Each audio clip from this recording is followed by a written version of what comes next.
Okay, तो ये मेटाप्लेसिया क्यों है? क्योंकि ये हमारे पास बेसिकली क्या है कि जब हमारे पास बोन बन जाती है आफ्टर ट्रॉमा, देखिए this formation of bone with in the muscle, ठीक है, तो उसको हम कहते हैं मायोसाइटस ऑसिफिकेंस, ठीक है, और ये खुद ब खुद ही खत्म हो जाता है, ठीक है, रिजॉल्व हो जाती है। तो मायोसाइटस ऑसिफिकेंस जो है it is a type of metaplasia, ठीक है। इसका एक एमसीक्यू किस तरह से रिपीट हुआ है कि वो उसमें वो कहते हैं कि ट्रॉमा टू द आर्म हुआ और आर्म में उसके बाद एक स्वेलिंग बन गया जो कि पेनफुल है और ग्रेजुअली वो रिजॉल्व भी हो जाती है। तो this is myositis ossificans example of metaplasia. Lymphoid tissue with eosinophilic cortex and basophilic medulla. Eosinophilic cortex और basophilic medulla जो it is present in thymus. Triceps muscle nerve supply. Triceps को supply कर रही होती है radial nerve, that is C option.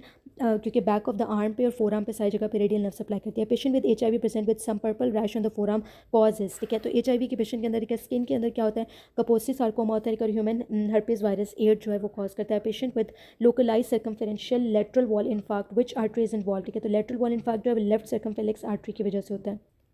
Okay, सो इसकी explanation क्या है कि जो इन्फीरियर वॉल माइकार्डियल इन्फेक्शन होता है, ठीक है, उसमें क्या होता है लीड 2-3 AVF का होता है, ठीक है, राइट कोरोनरी आर्टरी जो है इन्वॉल्व होती है। एंटीरियर वॉल MI जो है लेफ्ट इंटीरियर डिसेंडिंग आर्टरी के ब्लॉकेज की वजह से होता है, उसमें लीड V1 to V6 होती है। Lateral wall myocardial infection left circumflex artery के ब्लॉकेज की वजह से होता है, लीड 1 AVL V5 और V6 होते हैं। दिस ऑल है very important MCQ point. 25-year-old patient having depigmented skin lesion on back, lips and cheeks. There is family history of diabetes. What is the suitable pathogenesis of this disease? ठीक है, diabetes की क्या हमारे पास pathogenesis होती है? Diabetes type 1 जो होती है, it is an auto immune disease, ठीक है। So this will be D option, ठीक है, क्योंकि उसकी फैमिली हिस्ट्री ऑफ डायबिटीज़ और 25-year-old यंग एज के अंदर उसको it is an auto immune disease. A patient with dilated ventricle and having defect in CSF absorption. अगर CSF एब्जॉर्प्शन के अंदर डिफेक्ट है तो एब्जॉर्प्शन कौन कर रहे होते हैं? एरिकनॉइड ग्रैनुलेशन जो होती हैं वो आपकी एब्जॉर्प्शन कर रही होती है। So the correct option is D।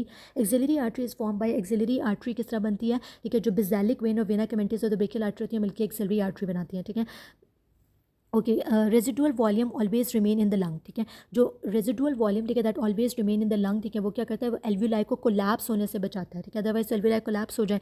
मेफिप्रिस्टोन given to terminate pregnancy, ठीक है, क्योंकि मेफिप्रिस्टोन जो है एंटी प्रोजेस्टेरोन होती है, ठीक है, तो इसलिए उसको हम देते हैं, ठीक है, क्योंकि वो क्या करेंगे कि वो कॉन्ट्रैक्शंस को इंक्रीज करा के, ठीक है, प्रोजेस्टेरोन ने बेसिकली सपोर्ट प्रोवाइड की होती है प्रेगनेंसी को। अगर हम एंटी प्रोजेस्टेरोन देंगे, ठीक है, तो सपोर्ट टू द प्रेगनेंसी जो है वो खत्म हो जाएगी और हमारे पास क्या हो जाएगा कि जो है वो प्रेगनेंसी जो है टर्मिनेट हो जाएगी, ठीक है। A baby delivers at 32 weeks now having with respiratory distress for lung maturity, what drug should have given to mother antenatally, ठीक है, it is betamethasone.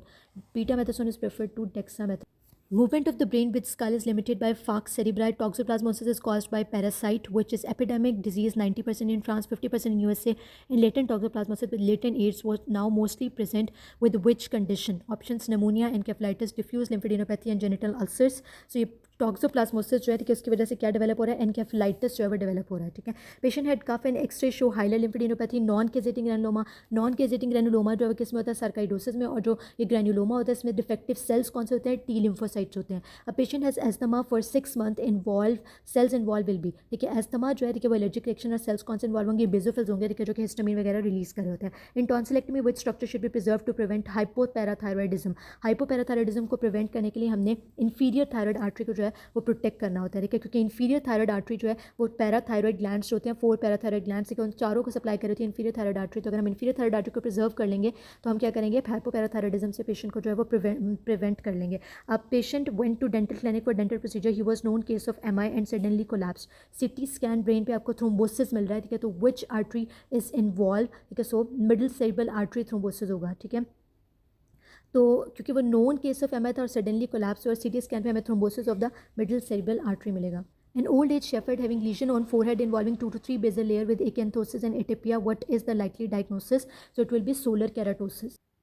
An old age patient with generalized edema having increased translucency of the lungs and the upper fields, flattened diaphragm, no evidence of infiltration, no history of fever, prominent both pulmonary arteries, prominent right border of the heart. What is the most likely mechanism involved in pulmonary arteries? ठीक है, अब क्या है कि जो दोनों pulmonary arteries हैं, ठीक है, वो भी प्रोमिनेंट हुई हुई है, right side of the heart जो है वो भी प्रोमिनेंट है आपको रेडियोग्राफ के ऊपर। तो मोस्ट लाइकली क्या है कि उसमें एथ्रोसेक्लेरोसिस जो है वो डेवलप हो रहा है, ठीक है, अभी ऑर्गेनाइज हो रही है एथ्रोसेक्लेरोसिस, ठीक है, यानी कि वो डेवलप हो रही है जिसकी वजह से डायलिटेशन हो गया, पल्मनरी आर्टरीज प्रोमिनेंट हो गया, हार्ट बॉर्डर जो है वो प्रोमिनेंट हो गया। The correct option is B, ठीक है, इन ऑप्शन में the correct option is B. Why pulmonary oedema mostly happen in the basal lobe of the lung? Basal lobe of the lung में क्यों होता है पल्मनरी एडीमा? ठीक है, क्योंकि basal lobe of the lung जो होती है, जो लंग की बेसिस होती है ना, वहाँ पर arterial partial pressure of oxygen कम होता है, ठीक है, और जो एपेक्स होता है वहाँ पर arterial partial pressure of oxygen ज़्यादा होता है। तो बेसिस पे arterial partial pressure of oxygen जो है कम होता है और कार्बन डाइऑक्साइड जो होता है वो ज़्यादा होता है, लेकिन और कार्बन डाइऑक्साइड जो है जितना ज़्यादा होगा वहाँ पर उतना ज़्यादा जो है वो फिर ऑक्सीजन कम होगी, ठीक है, और पल्मोनरी एडिमा जो है वो ग्रेटर होता है in the basal lung lobes. Explanation क्या है? ब्लड फ्लो को अगर हम देखें तो लोएस्ट होता है at the apex, highest at the base. Ventilation भी lower at apex, highest at the base. तो वेंटिलेशन परफ्यूजन रेशियो जो है वो एपेक्स पे ज़्यादा है और बेस पे कम है, ठीक है। Arterial partial pressure of carbon dioxide basis पे हाई होती है, ठीक है, और arterial partial pressure of oxygen जो है वो बेसिस पे लो होता है, जिसकी वजह से बेसिस के ऊपर जो है पल्मोनरी एडिमा कॉमन होता है। A drug given for chronic use need close monitoring because, ठीक है, क्लोज मॉनिटरिंग आपने करें जब उसका थेरेप्यूटिक इंडेक्स जो है वो लो हो, ठीक है, ताकि उसकी टॉक्सिसिटी डेवलप ना हो। विच of the following is an H2 blocker, ठीक है। तो H2 ब्लॉकर इसमें से कौन सा है, ठीक है, दैट इज द डीसिमिटिडीन जो है वो H2 ब्लॉकर है, ठीक है। Women with long standing asthma and depressive disorder most likely immunological change क्या होगा, ठीक है। लॉन्ग स्टैंडिंग एस्थमा और डिप्रेसिव डिसऑर्डर है, ठीक है, तो इम्यूनोलॉजिकल चेंज क्या होगा? Decrease cytokines, increase cytokine, decrease acute phase reactant या increase lymphocytic proliferation response to mitogens, ठीक है। So the correct option is D. And diastolic volume जो होता है वो डिपेंड कर रहा होता है वेनस रिटर्न पे, ठीक है। जो प्री लोड होता है वो एंड डायस्टोलिक वॉल्यूम पे डिपेंड करता है और and diastolic volume Venus return पे डिपेंड करता है। जितना वेनस रिटर्न ज़्यादा उतना एंड डायस्टोलिक वॉल्यूम ज़्यादा, ठीक है। आफ्टर लोड जो है मीन आर्टीरियल प्रेशर पे डिपेंड करता है और total peripheral resistance diastolic blood pressure पे डिपेंड करती है। After road traffic accident 1.5 litre of the blood is lost, there is decrease in the glomerular filtration rate and urine output. Which part of the nephron will bring back GFR to normal, ठीक है। तो basically जो distal convoluted tubule होती है वहाँ पर जो आपका जब भी हमारा ब्लड प्रेशर लो हो रहा था, ठीक है, तो जो हमारा मैकेनिज्म होता है, ठीक है, develop mechanism, that is the renin angiotensin aldosterone system activate होता है। एल्डोस्टेरोन ने जाकर डिस्टल कॉन्वोल्यूटेड ट्यूब्यूल के ऊपर एक्ट करना होता है। सो कौन सा पार्ट नेफ्रॉन का वापस लेकर आएगा? Distal convoluted tubule. Loudness is determine bye, loudness determine होती है कि part of the basilar membrane deflection, क्योंकि बेसिकली क्या होता है कि जब साउंड जो है वो आकर हमारे इनर ईयर के अंदर आती है, ठीक है, वो फ्लूइड जो है, ठीक है, उसको वाइब्रेट कराती है, ठीक है, तो क्या होता है? बेसिलर मेम्ब्रेन की वाइब्रेशन होती है। बेसिलर मेम्ब्रेन की वाइब्रेशन जो होती है वो कॉज करती है, ठीक है, हेयर सेल्स जो होते हैं, ठीक है, उनको, ठीक है, कि वो जो है वो वाइब्रेट करते हैं, उसकी वजह से जो है ऊपर सीलिया होते हैं, ठीक है, जो वो मूव करते हैं इन वन डायरेक्शन और द अदर डायरेक्शन, ठीक है। So basically part of the basilar membrane की डिफ्लेक्शन जो है उस पर डिपेंड करती है कि लाउडनेस ऑफ साउंड कितनी होगी।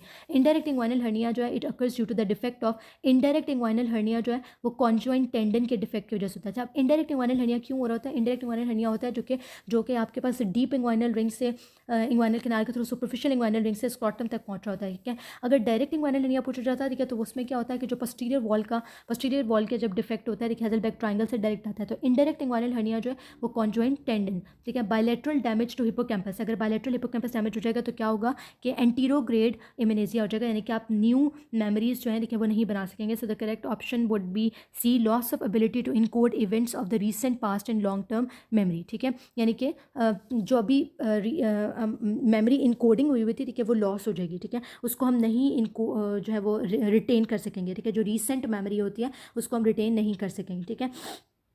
Okay, in facial pain hyperacusis ganglion involve is, ठीक है, जेनिकुलेट गैंग्लियन जो है वो हाइपर एक्यूसिस में इन्वॉल्व होता है, ठीक है। Which cells will remain dormant in female up to the age 40, ठीक है, जो प्राइमरी ओसाइट होते हैं, ठीक है, वो डॉर्मेंट रहते हैं। A lipid bilayer of cell membrane have a cholesterol in it structure. Function of this cholesterol in membrane is, cholesterol क्या करता है? आयन मूवमेंट को परमिट करता है, क्योंकि कोलेस्ट्रॉल जो है ना, ठीक है, वो क्या होता है? Basically A type of sterol होता है, ठीक है, जो कि एक लिपिड होती है, और लिपिड जो है वो लिपिड बाइलेयर में जब इम्बेड होगा, ठीक है, तो वो ईजिली आयन जो लिपिड सॉल्युबल सब्सटेंसेस होते हैं, आयंस होते हैं, वो मूव हो जाएंगे अक्रॉस इट, ठीक है। Hyperexcitability of neuron is due to the deficiency which of the following, ठीक है। हाइपर एक्साइटेबिलिटी जो होती है, ठीक है, वो होती है जब आपके पास डेफिशिएंसी होती है कैल्शियम की, ठीक है। तो इसमें हमारे पास जो है वो क्या है कि कैल्शियम जो होता है ना वो गार्ड करता है सोडियम चैनल्स को, ठीक है। जितना ज़्यादा कैल्शियम कम होगा उतनी ज़्यादा गार्डिंग जो है वो भी कम हो जाएगी, ठीक है, सोडियम चैनल्स की। तो ऑब्वियसली जितना ज़्यादा जो है वो सोडियम चैनल्स एंटर होंगे हाइपर एक्साइटेबिलिटी हो जाएगी, ठीक है। Scalp layer related to infection pus, ठीक है, कौन सी होती है? लूज एरियुलर टिश्यू जो होता है, ठीक है, वहाँ पर इन्फेक्शन कॉमन होते हैं। Left circumflex blocked, which heart part affected? Left circumflex artery जो है अगर ब्लॉक हो जाएगी तो लेफ्ट वेंट्रिकल की पोस्टीरियर सरफेस जो है वो इफेक्ट हो जाएगी, ठीक है। Patient with multiple jaw draining abscesses what will be seen in microscopy? Granuloma with abscess, ठीक है। और स्टोर्ड ब्लड जो होता है उसमें क्या हो जाता है? जो स्टोर्ड ब्लड होता है उसके अंदर क्या होता है? एसिडीमिया डेवलप हो जाता है, ठीक है। So this is all about the paper 2024 of the February morning. Thank you very much.